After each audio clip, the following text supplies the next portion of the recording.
Na talagang majority ang kailangan of all the members. But yung pong nangyari na nakaraan, hindi po nagkaroon ng tie, kaya hindi po kayo nakaboto. Tama rin po, si Bugat Alegre, ang talagang kailangan natin ay 8. But ang nangyari po nakaraan sa AAP, 7 lang po. Hindi po nagkaroon ng tie. Eh, di, kakatawsin lang naman tayo.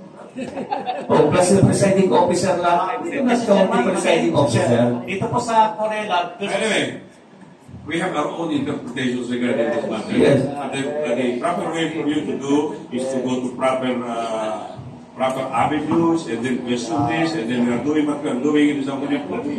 Then you can always find case at the court. So the court will decide what we're going to do, because if all of us will interpret this law by the Supreme Court, let the court decide on us.